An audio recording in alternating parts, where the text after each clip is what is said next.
Thank you, Honorable Speaker, for the opportunity.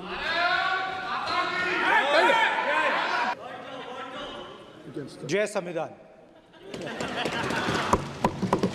Copy है उसकी?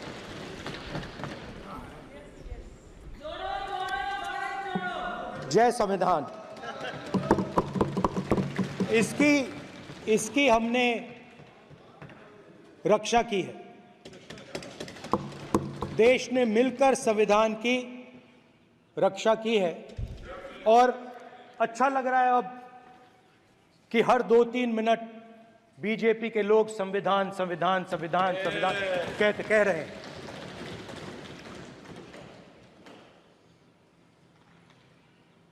Speaker sir, for the last 10 years, there has been a systematic attack on the Constitution, on the idea of India, and on anybody who opposed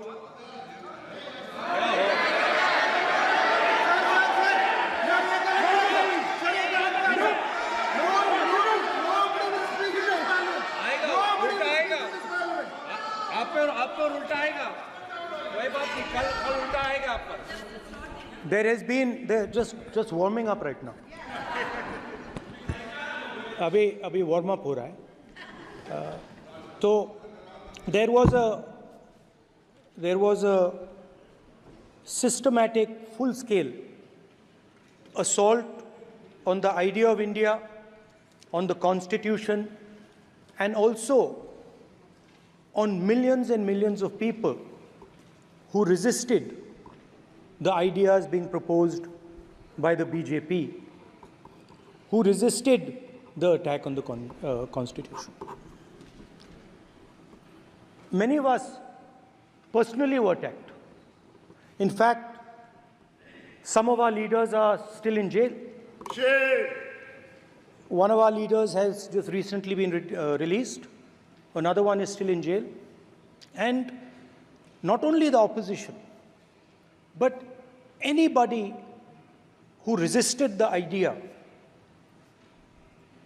of concentration of power, of concentration of wealth, of aggression on the poor, of aggression on Dalits, minorities, tribals, was crushed, violently crushed. People were put in jail, people were threatened, and I myself was attacked. Sir ये संसद TV का नया format देखा है आधा ये पहले हम देखा नहीं हमने I myself was attacked by order of the government of India, by order obviously of the Prime Minister of India. 20+ cases, 2-year jail sentence, my house taken away, no problem. Shame. Relentless attack in the media, 24/7, every single day, abuse, attack, abuse, attack. And then the most enjoyable and beautiful part of it, 55 hours of interrogation by the ED. No, which I really enjoyed. Because by the end of the interrogation, the officer off camera, he switched off the camera and then he asked me, Rahul ji, you've been sitting here 55 hours. आप पत्थर जैसे हो, आप हिलते क्यों नहीं हो? मुझसे सवाल पूछा उसने। तो जब ऐसा आक्रमण होता है, when there's an attack like this on you, you obviously need refuge, you need a place, or you need ideas that defend you. So today I want to start my speech by telling my friends in the BJP and the RSS about the ideas that we used, the entire opposition used, to defend the idea of India. Where these ideas come from and how they gave us the strength, all of us, anybody who opposed the regime, how they gave us the strength to fearlessly take any onslaught that was placed before us. So I'd like to start by showing an image of our refuge. Okay? Sir Shiv ji की photo नहीं दिखा सकते sir? एक minute माननीय सदस्य। Sir Shiv ji की photo मना है सर? एक मिनट सर मना है तो रख देता हूं सर। नो एक मिनट सर क्या इस हाउस में शिव जी की फोटो दिखाना मना है? माननीय सदस्य, आप बस ये बता दीजिए। माननीय सदस्य सर मना है या नहीं? कोई भी चित्र को दिखाने के तो शिव जी का चित्र इस साधन इस हाउस में दिखाना मना है? यहाँ पे दूसरी चीजों के चित्र दिखाए जा सकते हैं मगर शिव जी का चित्र नहीं दिखा जा सकता। अगर मैं कह रहा हूं कि हमें इनसे प्रोटेक्शन मिली और मैं समझाना चाह रहा हूं कैसे प्रोटेक्शन मिली, आप मुझे चित्र नहीं दिखाने दे रहे हो। इसके बाद मेरे पास और चित्र हैं, मैं सब दिखाना चाहता था। स्पीकर सर, ये चित्र पूरे हिंदुस्तान के दिल में है, पूरा हिंदुस्तान इस चित्र को जानता है, समझता है। Everybody knows this image. Speaker sir, why I got this image is because there are certain ideas in this image that we defend, that the opposition defends. The first idea in the image that we defend is the idea of confronting our fear, of never being scared. That idea is represented in this image, which you are not allowing me to show, by a snake that is placed right near the neck of Shivji. The idea behind that is never be scared of anything that you face. In fact, Shivji places death 1 inch from his neck. And that is the spirit with which we fought when we were in the opposition. From this idea of resisting, we are still in the opposition, I know. I know that. And I'm happy and proud to be in the opposition. Because for us, there is more than power. There is truth. For you, there is only power. That is the only place you want to be. For us, there is truth. And this is a symbol of truth. So when Shivji places the snake near his neck, what he is saying is, I will accept the truth and I will not back down from the truth, and that is what we've said. After that, a new idea emerges. And of course, I cannot show Shivji's picture, but all of you know it. Behind the left shoulder of Shivji is the Trishul. Now, I would like you to understand that there is a reason that the Trishul, a weapon, has been placed behind the left shoulder. The Trishul is not a symbol of violence. It is a symbol of non-violence, and that is why it is placed in a place where Shiva cannot reach it with his right hand.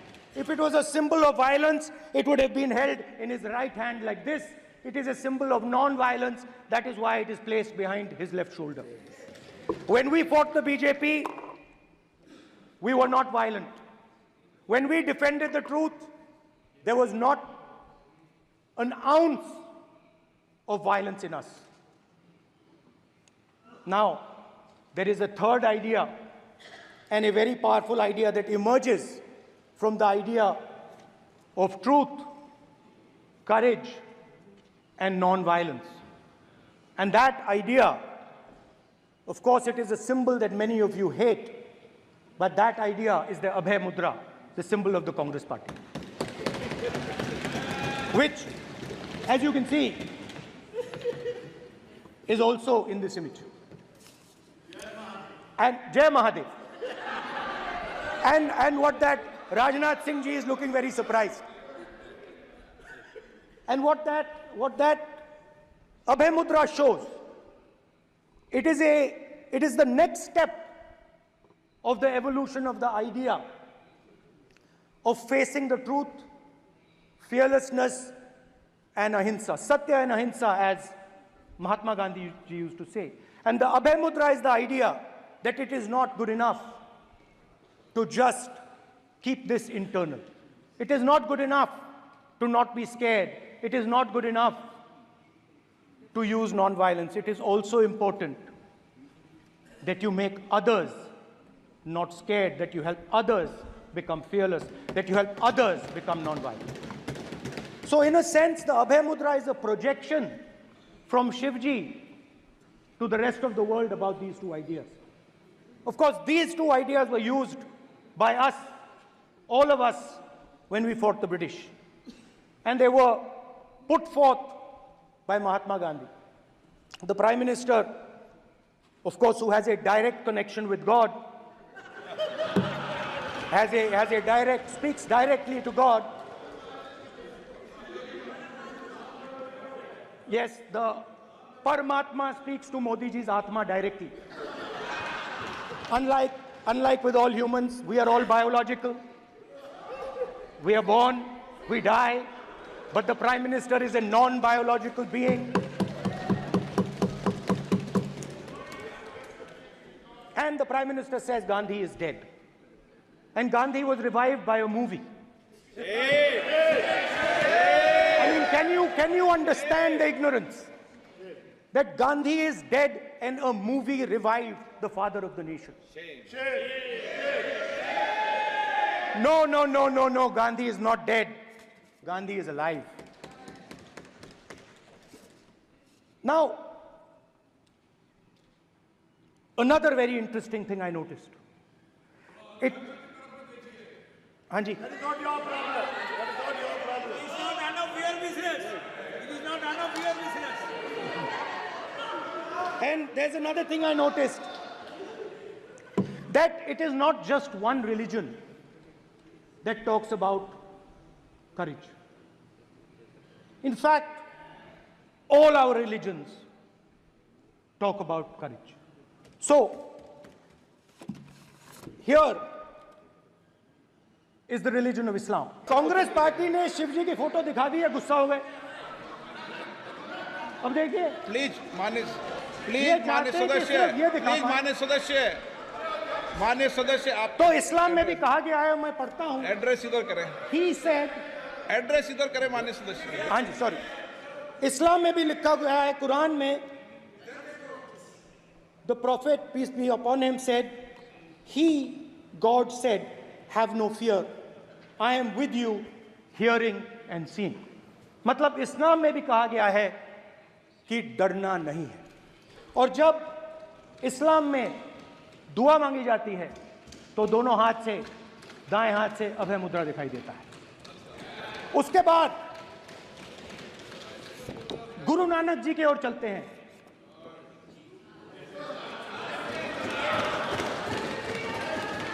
Waheguru ji की फतेह, वाहेगुरु जी का खालसा. जिस धर्म पर आप हर रोज आक्रमण करते हो, गुरु नानक जी, गुरु नानक जी के चित्र में भी आपको अभय मुद्रा दिखाई देगा. गुरु नानक जी भी कहते हैं कि डरो मत, डराओ मत. और पंजाब से गुरु नानक जी मेक्का तक गए, थाईलैंड तक गए, अफगानिस्तान गए, श्रीलंका गए. किसी से हिंसा नहीं की, अहिंसा की बात की, सत्य की बात की, और किसी को उन्होंने अपनी जिंदगी में नहीं डराया.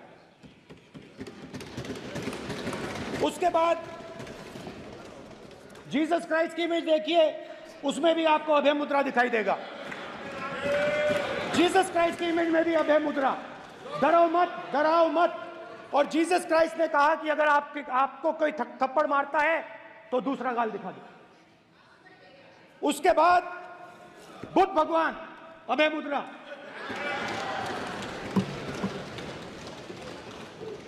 डरो मत, डराओ मत, अहिंसा। मतलब, और अंत में महावीर, डरो मत, डराओ मत, अभय मुद्रा। मतलब हिंदुस्तान के इतिहास में 3 फाउंडेशनल आइडियाज हैं। मोदी जी ने अपने भाषण में एक दिन कहा कि हिंदुस्तान ने किसी पर आक्रमण नहीं किया। उसका कारण है क्योंकि यह देश अहिंसा का देश है। यह देश डर का देश नहीं है। तो हमारे सारे के सारे महापुरुषों ने अहिंसा की बात की, डर मिटाने की बात की। डरो मत, डराओ मत, डरो मत, डराओ मत। और दूसरी तरफ शिव जी कहते हैं डरो मत, डराओ मत, अभय मुद्रा दिखाते हैं, अहिंसा की बात करते हैं, त्रिशूल को जमीन में गाड़ देते हैं। और जो लोग अपने आप को हिंदू कहते हैं वो 24 घंटा हिंसा हिंसा हिंसा, नफरत नफरत नफरत, असत्य सत्य असत्य।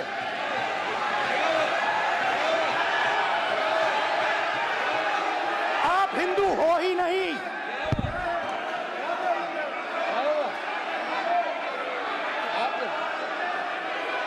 Just get me that picture of Shiva. inside because of his Hindu धर्म में साफ लिखा है, सत्य के साथ खड़ा होना चाहिए, सत्य से पीछे नहीं हटना चाहिए, सत्य से नहीं डरना चाहिए। अहिंसा हमारा प्रतीक है। अभय मुद्रा ऐसे कीजिए, ऐसे कीजिए, अभय मुद्रा।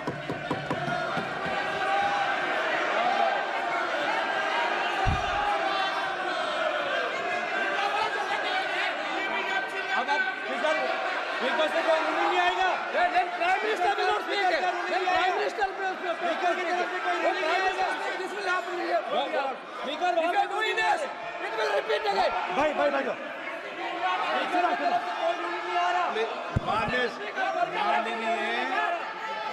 ये आप बात समझिए, कोई नहीं बोल रहा। आप बात समझिए। ये इसलिए चिल्ला रहे हैं क्योंकि तीर जाके दिल में लगा है, दिल में जाके तीर लगा है, इसलिए ये चिल्ला रहे हैं। देखो चुप हो गए, देखिए स्पीकर सर चुप हो गए सब।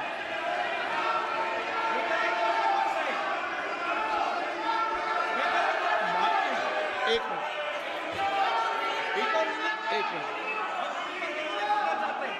ये जो ये विषय बहुत गंभीर है। पूरे हिंदू समाज को हिंसक कहना ये गंभीर विषय है। बीजेपी को आपको नहीं नहीं नहीं नहीं नहीं नहीं, नरेंद्र मोदी जी पूरा हिंदू समाज नहीं है, बीजेपी पूरा हिंदू समाज नहीं है, आरएसएस पूरा हिंदू समाज नहीं है। Misleading again, Prime Minister. Prime Minister.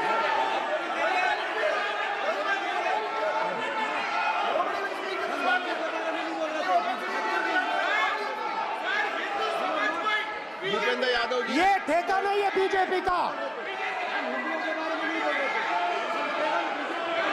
Bhupendra Yadav ji बोलना चाहते हैं आप?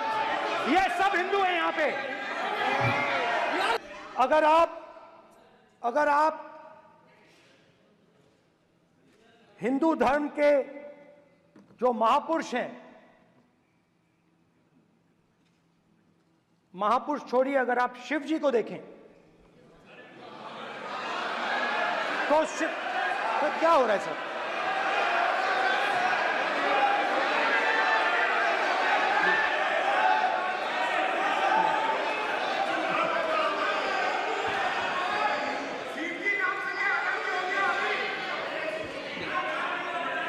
अगर आप शिव जी को देखें तो उनकी इमेज से आपको पता लगता है कि हिंदू डर नहीं फैला सकता, हिंदू हिंसा नहीं फैला सकता, हिंदू नफरत नहीं फैला सकता। और बीजेपी 24 घंटा नफरत, हिंसा, नफरत, हिंसा, नफरत, हिंसा। स्पीकर सर, कहां कहां तक इन्होंने डर फैला दिया है?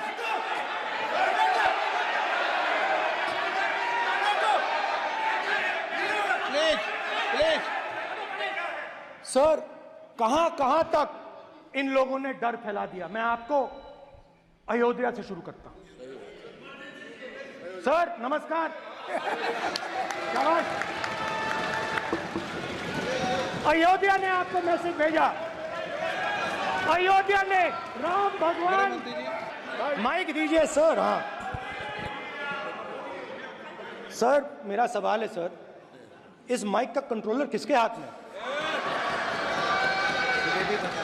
सर मैं बिल्कुल आपकी रिस्पेक्ट करता हूं स्पीकर सर, मगर मेरे भाषण के बीच में सच्चाई ये है कि माइक ऑफ हो जाता है।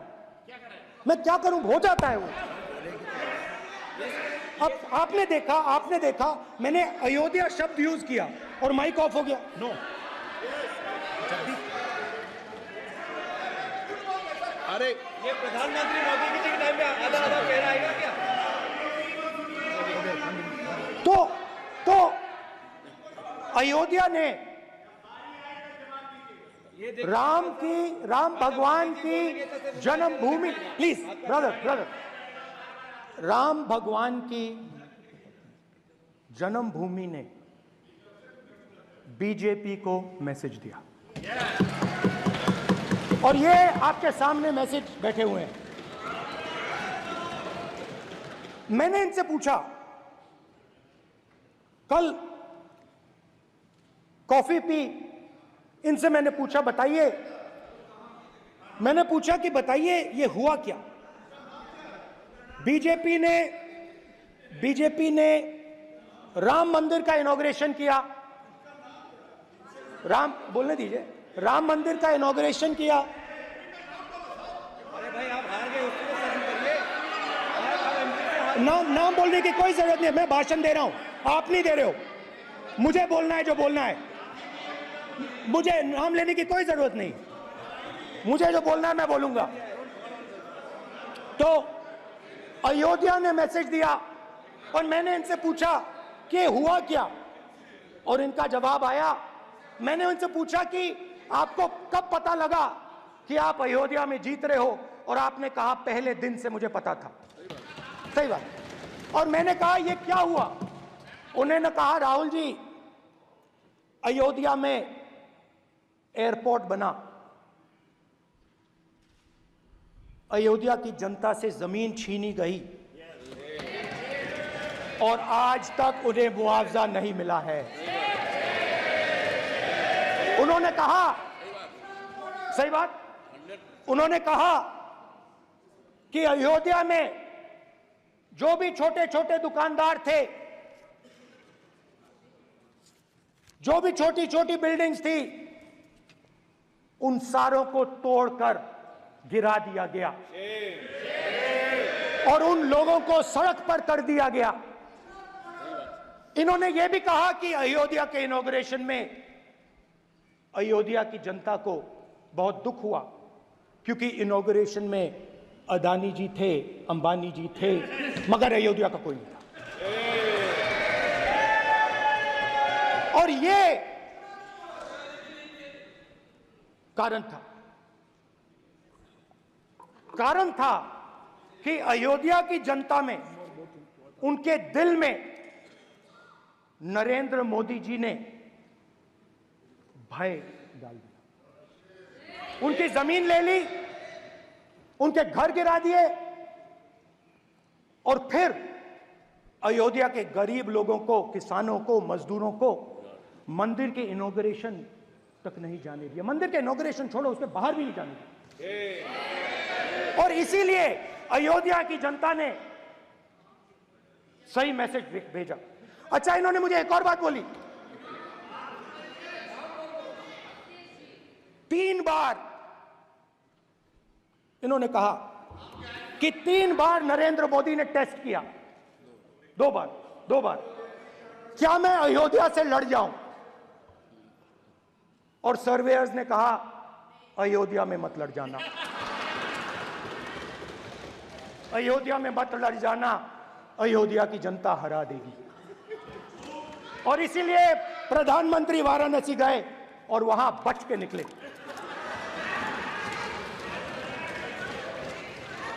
तो अयोध्या की जनता को डराया, पूरे देश को डरा दिया।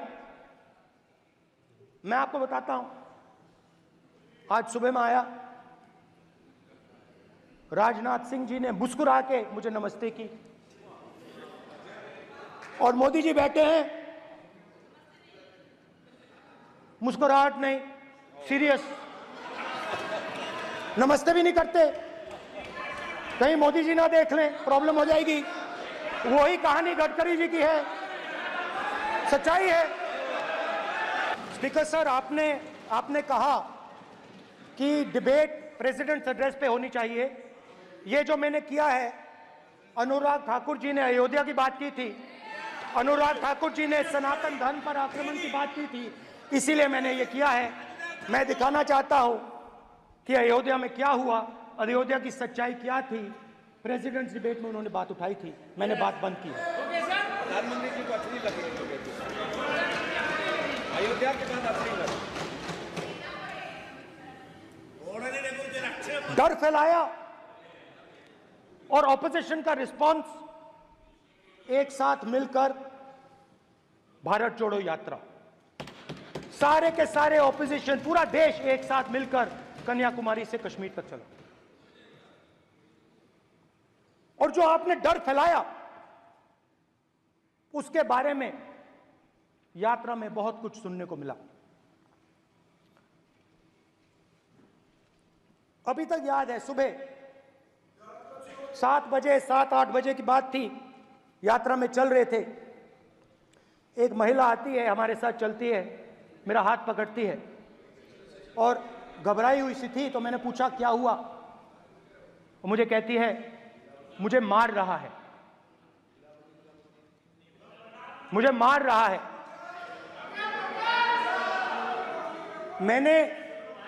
मैंने पूछा कौन मार रहा है, कौन मार रहा है? बेटी बचाओ, बेटी की दुविधा सुनाई नहीं दे रही, बेटी का दर्द नहीं सुनना चाहते, भारत की महिलाओं का दर्द नहीं सुनना चाहते। मैंने पूछा कौन मार रहा है, कहता है मेरा पति मार रहा है। मैंने कहा क्यों? कहती है सुबह का खाना नहीं दे पाई। मैंने कहा क्यों? खरीद नहीं पाई, महंगाई है, महंगाई है, खरीद नहीं पाई, खाना नहीं पका पाई, इसलिए मुझे मार पिट रही है। मैंने कहा बहन क्या करूं, कैसे आपकी मदद करूं? कहती हैं आप कुछ मत कीजिए, आप कुछ मत कीजिए, आप सिर्फ ये बात याद रखिए कि महंगाई के कारण हिंदुस्तान में हजारों महिलाओं को सुबह पीटा जा रहा है। उसके शब्द हैं, मेरे शब्द नहीं है। गैस सिलेंडर, महंगाई, तो आपने गरीबों को, महिलाओं को डराने का काम किया। शिव जी कहते हैं डरो मत, डराओ मत। आपने हिंदुस्तान की महिलाओं को महंगाई से हर रोज डराया है। कुछ दिन पहले मैं पंजाब में अग्निवीर के परिवार से मिला, सुनिए अग्निवीर के परिवार से मिला। छोटा सा घर था,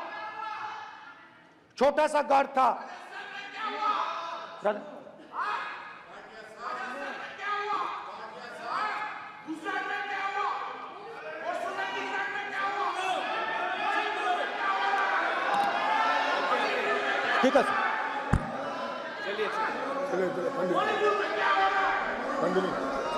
छोटे से घर में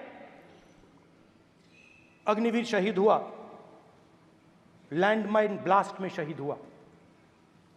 मैं उसे शहीद कह रहा हूं, मगर हिंदुस्तान की सरकार उसे शहीद नहीं कहती। नरेंद्र मोदी उसे शहीद नहीं कहते हैं, नरेंद्र मोदी उसे अग्निवीर कहते हैं।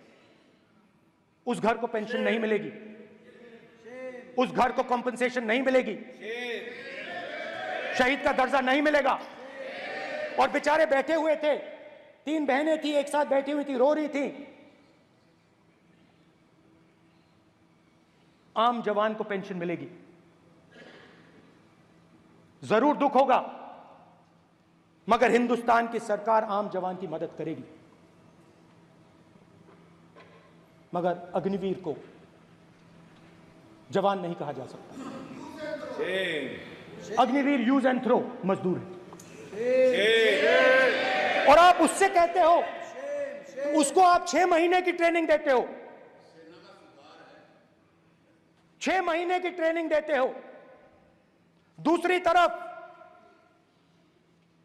चाइना के जवान को 5 साल की ट्रेनिंग मिलती है, राइफल लेकर उसके सामने खड़ा कर देते हो, उसके दिल में भय पैदा करते हो।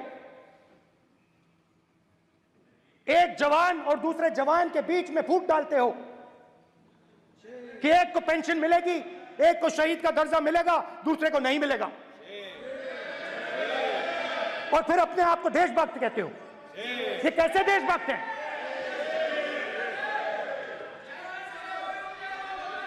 फिल्म स्टार जैसी फोटो थी उस लड़के की, फिल्म स्टार, बॉलीवुड स्टार की फोटो थी। मैं सोच रहा था, देखो इस युवा ने जान दी। स्पीकर सर, देखिए, स्पीकर सर देखिए, राजनाथ सिंह जी की एक राय है, मेरी एक राय है। सच्चाई अग्निवीरों को मालूम है, हमें बोलने की जरूरत नहीं है। अग्निवीर को किस चीज का सामना करना पड़ता है, शहीद का दर्जा मिलता है या नहीं मिलता है, कॉम्पनसेशन मिलता है नहीं मिलता है, पेंशन मिलती है नहीं मिलती है, वो उसको मालूम है। अग्निवीर की सच्चाई मैंने फ्लोर ऑफ द हाउस पे रखी है, और राजनाथ सिंह जी ने भी कहा है, जो रियलिटी है वो हिंदुस्तान की सेना को मालूम है, वो अग्निवीरों को मालूम है। उनके कहने से या मेरे कहने से कोई फर्क नहीं पड़ता, सच्चाई तो उनको मालूम है, उनको मालूम है सच्चाई कौन बोल रहा है। स्पीकर सर, और स्पीकर सर, देश की सेना जानती है, पूरा देश जानता है कि अग्निवीर स्कीम सेना का स्कीम नहीं है, पीएमओ का स्कीम है। और पूरी सेना जानती है कि स्कीम प्राइम मिनिस्टर का ब्रेन चाइल्ड था, स्कीम सेना का ब्रेन चाइल्ड नहीं था। जैसे नोटबंदी की गई, वैसे ही आर्बिट्री तरीके से अध्यक्ष महोदय, आपको देखिए, सिंपल सी बात है स्पीकर सर, इनको अग्निवीर अच्छा लगता है, आप उसको रखिए, हम उसको बदल देंगे, हटा देंगे। सिंपल सी बात है, हमारी सरकार आएगी, अग्निवीर को हम हटा देंगे, क्योंकि हम सोचते हैं कि अग्निवीर सेना के खिलाफ है, जवानों के खिलाफ है, देशभक्तों के खिलाफ स्कीम है। हम इस स्कीम को नहीं चाहते।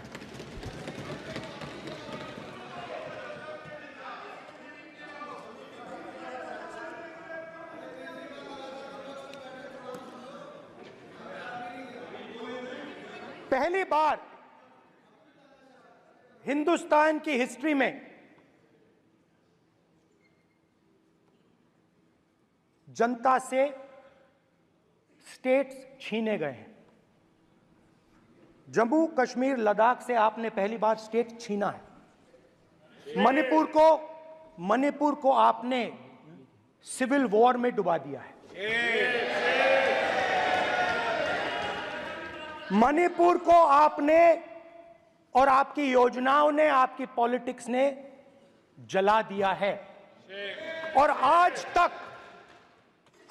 तक हिंदुस्तान के प्रधानमंत्री मणिपुर नहीं गए हैं। ऐसा लगता है कि मणिपुर हिंदुस्तान का प्रदेश नहीं है। प्रधानमंत्री के लिए मणिपुर स्टेट ही नहीं है। मणिपुर में सिविल वॉर हो ही नहीं रही है। और एक बार बयान दिया हमने, मतलब प्रेशर लगाया, हम गए, हमने प्रधानमंत्री से कहा एक मैसेज दे दीजिए, मणिपुर चले जाइए, जनता की वहां रक्षा कीजिए। नहीं,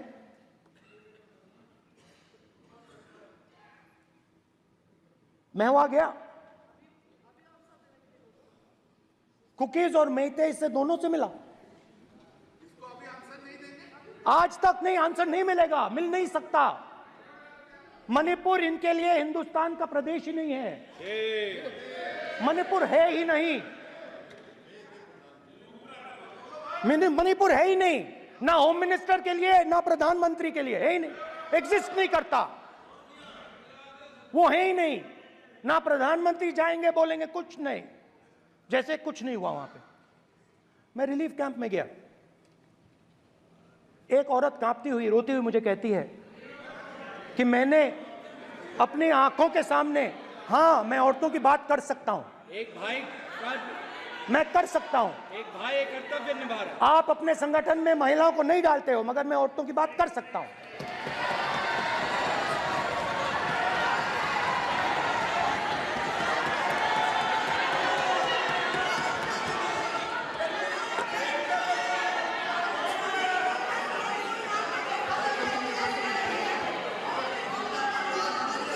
मुझे कहती है मैंने अपने आंखों के सामने, मेरे आंखों के सामने मेरे बच्चे को गोली मारी गई। मैं भागना नहीं चाहती थी, मैं मरना चाहती थी, उसके साथ मरना चाहती थी। मुझे घसीट के वहां से ले गए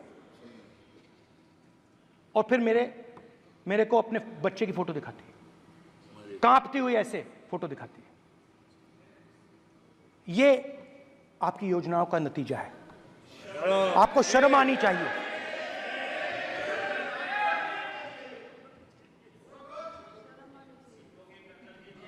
एक दिन प्रधानमंत्री 8 बजे कहते हैं, पता नहीं फाइन ट्यूनिंग हो गई भगवान के साथ,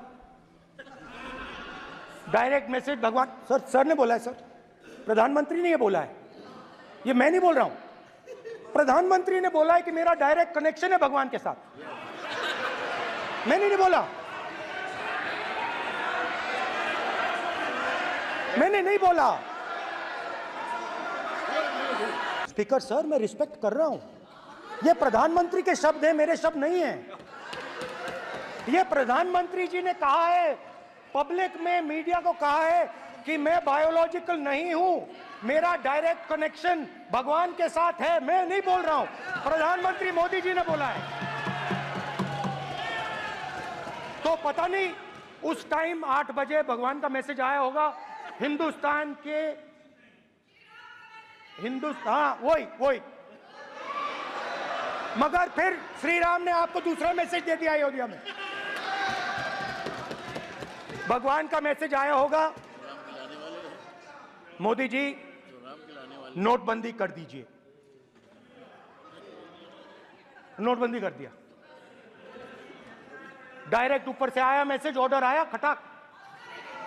और अलग अलग ऑर्डर आते हैं, अदानी जी वाला ऑर्डर आता है, बंबई एयरपोर्ट अदानी जी को ऊपर से ऑर्डर आता है, खटाखट ऑर्डर आते हैं। तो नोटबंदी कर दी। स्मॉल और मीडियम बिजनेसेस जो हैं, जो हिंदुस्तान की रोजगार की रीढ़ की हड्डी है, बैकबोन है, उड़ा दिया, खत्म कर दिया।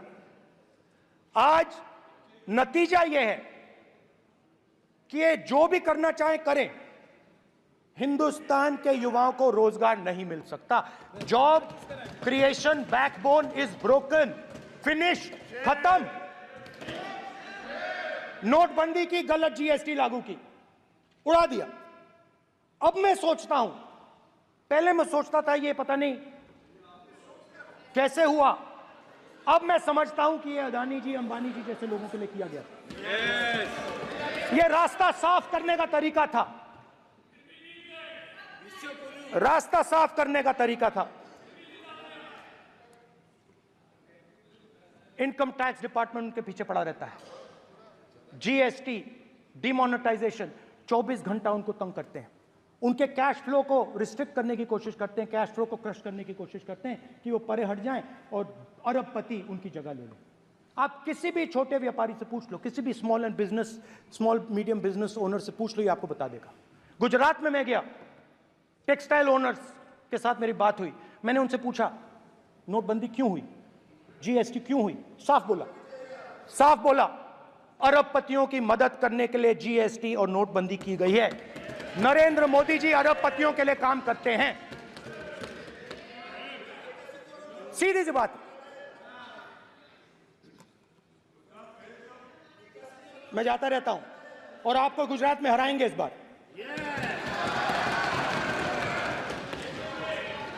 आप लिख के ले लो, आपको ऑपोजिशन इंडिया गठबंधन गुजरात में हराने जा रहा है।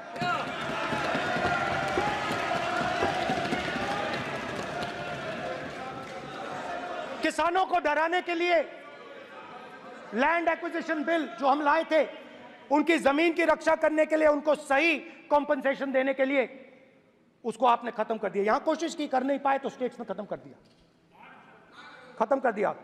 हर स्टेट में आपने खत्म कर दिया है। अगर आप जानते नहीं हो, चेक कर लो। हर स्टेट में,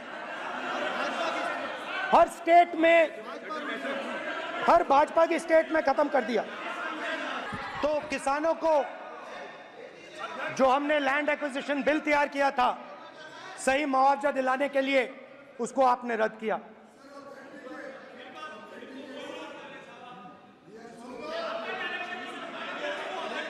विल ऑथेंटिकेट कर देंगे, ऑथेंटिकेट कर देंगे। कर देंगे हम ऑथेंटिकेट। बैठ जाओ, कर देंगे ऑथेंटिकेट। उसके बाद किसानों को डराने के लिए, याद रखिए, शिव जी कहते हैं डरो मत, डराओ मत। किसानों को डराने के लिए आप 3 नए कानून लाए।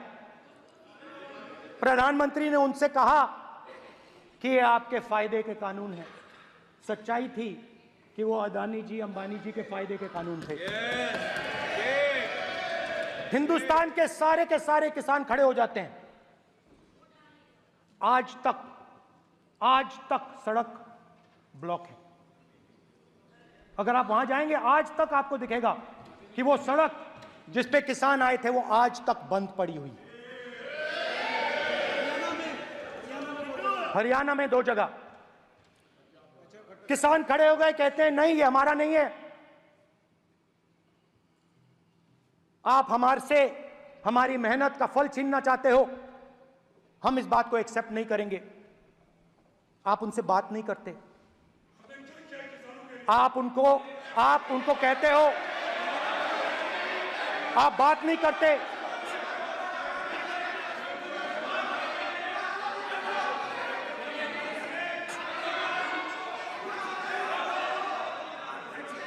आप बात नहीं करते, आप गले नहीं लगते, आप उन्हें आतंकवादी कहते हो। आप कहते हो ये सब आतंकवादी हैं। झूठ नहीं है, सच है।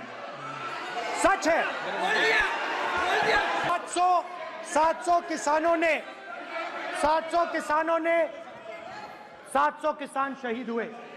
हमने इस हाउस में कहा कि किसानों के लिए मौन होना चाहिए, आपने मौन नहीं होने दिया। आपने कहा ये किसान नहीं है, आपके मुताबिक ये किसान नहीं थे, ये आतंकवादी थे। देखिए, आपकी एलाय सिर हिला रही हैं, वो भी सहमत हैं। कौर जी सहमत हैं। देखिए, हमारी जरूरत नहीं है, वो सहमत हैं आपसे, वो सहमत हैं। स्पीकर सर, किसानों ने मांगा क्या? स्पीकर ने सिर्फ किसानों ने सिर्फ ये कहा कि अगर 16 लाख करोड़ रुपए अरबपतियों का कर्जा माफ हो सकता है तो हमारा भी थोड़ा सा कर दीजिए। किसान ने यह कहा कि हर प्रोडक्ट के लिए सही प्राइस मिलती है, हमें भी एमएसपी दे दीजिए। और आप लोगों ने कहा किसान का कर्जा माफ नहीं होगा और एमएसपी नहीं मिलेगी। स्पीकर सर, एमएसपी जब मैं brother speaker sir, MSP with legal guarantee. Speaker sir, the issue is MSP with legal guarantee, not just MSP. MSP is being given. The issue is Kisans want MSP with legal guarantee, which you are not ready to give them. तो किसानों में आपने डर डाला, भय डाला, महिलाओं में महंगाई, गैस सिलेंडर, सेना में अग्निवीर, हर व्यक्ति के लिए आप लोगों ने भय का कोई ना कोई पैकेज दिया, गिफ्ट दिया, तोहफा दिया। स्टूडेंट्स की बात करते हैं। जो आप 2000 साल पहले की बात करते हो, थोड़ी सी भविष्य की भी बात कर देते हैं, इंडिया के फ्यूचर की बात कर देते हैं। रोजगार तो आपने खत्म कर दिया, नोटबंदी, जीएसटी, जो आपने स्मॉल एंड मीडियम बिजनेसेस थे उनको खत्म करके, युवाओं को आर्मी में अपॉर्चुनिटी मिलती थी, अग्निवीर उनके लिए आपने दे दिया, वो खत्म कर दिया, रास्ता ब्लॉक कर दिया। पब्लिक सेक्टर को आप प्राइवेटाइज करते हैं, वो रास्ता बंद कर दिया। और अब एक नया फैशन निकला है, नीट।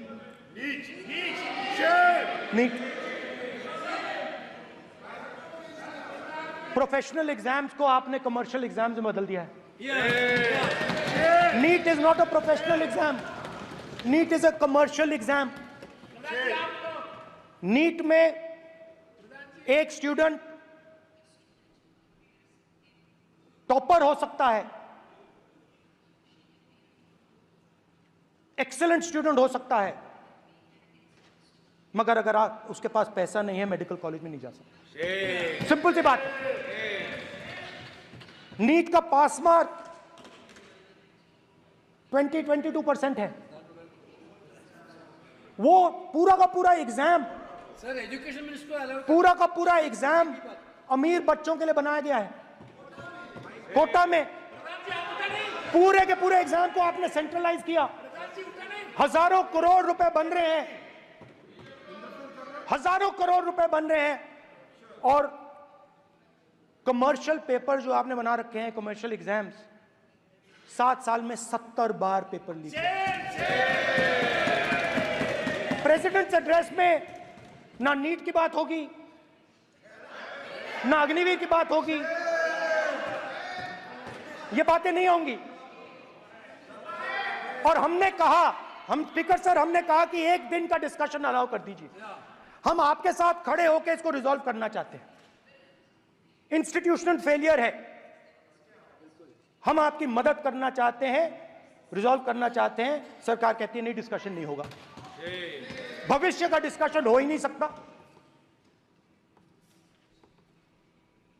तो ये हालत है। जहां भी ये देखते हैं, ये सोचते हैं कि भाई भय कैसे पैदा करें, माइनॉरिटीज को डराते हैं। नहीं, कांग्रेस नहीं डरती आपसे, आप कांग्रेस से डरते हो।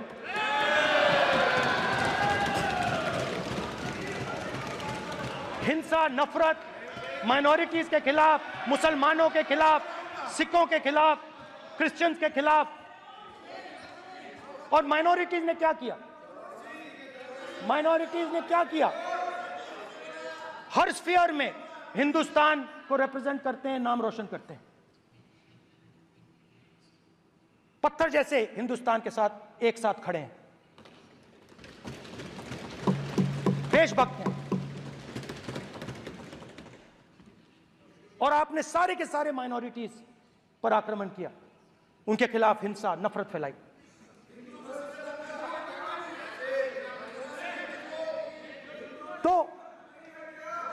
शिव जी कहते हैं सर देखिए मेरा वो हटा दिया आपने सर, वो देखिए सर हटा दिया, कैमरा से हटा दिया। चेहरा देखिए, चेहरा देखिए। सदस्य सर देखिए वापस आ गया सर, हटाओ मान्य सदस्य ये देखो, एक मिनट देखा सर आपने, एक मिनट देखिए एक मिनट ये see sir, speaker sir, NEET students spend years and years preparing for their exam. Their family supports them financially, emotionally. And the truth is that NEET students today do not believe in the exam. Because they are convinced that the exam is designed for rich people, not meritorious people. I have met a number of NEET students, every single one of them tells me that the exam is designed to create a quota for rich people and to create a passage for them into the system, and is designed not to help poor students. Now, इससे भी बहुत डर होता है, महीनों पढ़ाई करते हैं, ये पता नहीं कि भैया एग्जाम लीक हो जाएगा नहीं होगा, अगर पास भी हो गए तो पैसा कहां से आएगा, तो उधर भी इन लोगों ने भय डालने का काम किया। तो जहां भी ये देखते हैं ये भय डालते हैं, सेना में, युवाओं में, किसानों में, मजदूरों में, महिलाओं में, डिसेबल्ड में भी। और मैं ये भी कह सकता हूं कि सिर्फ बाकी हिंदुस्तान में भी नहीं मगर अपनी पार्टी में भी भय है। आपकी पार्टी में डर है, भय है, सच्चाई है। देखो अब आप चिल्ला नहीं रहे हो, अब आप शांत हो, अब बिल्कुल शांत हो, सच्चाई बोल दी, चिल्ला नहीं रहे, चुप।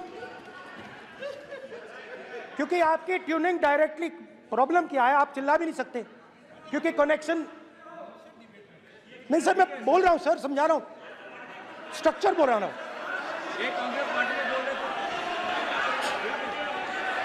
सर लोकतंत्र में पार्टी में डेमोक्रेसी होनी चाहिए। कोई भी इन पार्टियों में कोई भी आके कुछ भी कह देता है, ग्रुप ऑफ 22, 23, 24, 25 सब जो बोलना है बोल देते हैं, मगर आपकी पार्टी में भय है। सत्यमेव जयते, ना डरो ना डराओ। Sir, when I became LOP, I realized something that I had not realized before. And it's also on the lines of the principles of Shiva. It's on those same lines. And the idea was that after becoming LOP, all my personal dreams, my personal aspirations, my personal fears have to be put aside. I am now actually two people. I'm not one person. I'm a constitutional person, and my job is to be leader of the opposition, to represent all these parties equally.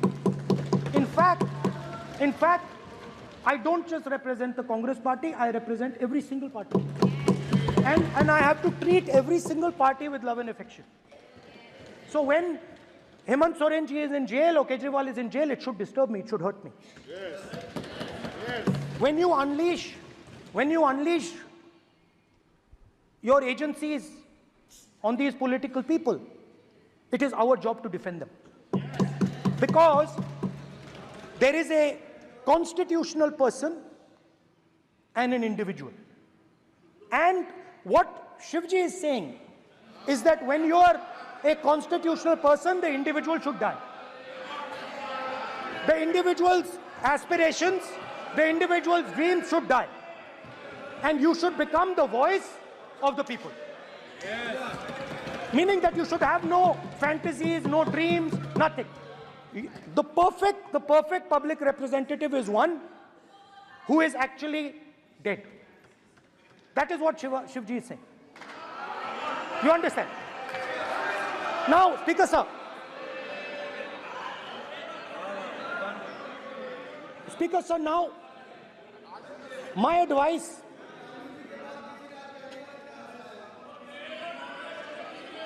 So there are two structures now. One is me as an individual, and one is me as leader of the opposition. Me as an individual, I might have my likes and dislikes, I might have my views, but me as leader of opposition have to suppress them, have to reduce them and say, now I'm the voice of the opposition. That is the idea of the democratic system. The people have given me a responsibility, and that responsibility should overcome my personal likes, dislikes, aspirations. Now, Speaker sir, why I'm saying this, and forgive me for saying this, but when you were being put on that chair, I walked there to help you, to walk with you to the chair. And I shook hands with the Prime Minister, and I shook hands with you. And then I walked to your chair. And you are the final arbiter of the Lok Sabha. You're the final word here. What you say fundamentally defines Indian democracy. You don't allow us to speak, you allow us to speak, you allow them to speak, you don't allow us to speak. All these things define Indian democracy. Speaker sir, there are actually two people sitting in that chair. There is the Speaker of the Lok Sabha, the Speaker of the Indian Union, and there is Mr. Om Birla. When Modi ji went and shook your hand, and I went and shook your hand, I noticed something. When I shook your hand, you stood straight like this and shook my hand. And when Modi ji shook your hand, you bowed down and shook his hand.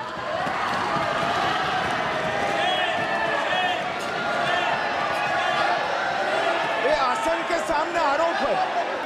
Speaker sir, speaker sir, आपकी बात को मैं accept करता हूं, speaker sir.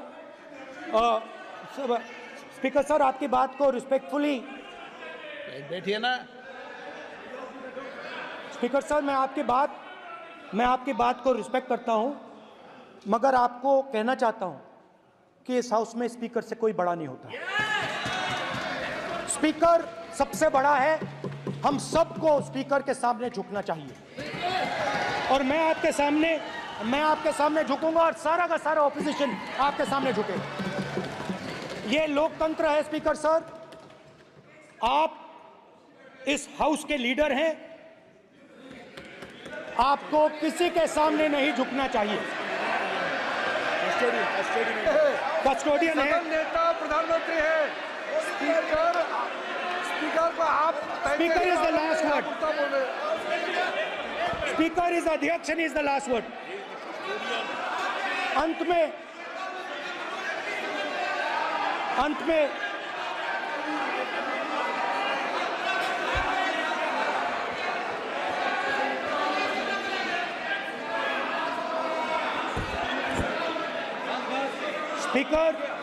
Speaker is the last word in the Lok Sabha, and in that spirit, Speaker is the last word in the Lok Sabha, and in that spirit, as members of the Lok Sabha, we are subservient to the Speaker. I believe that.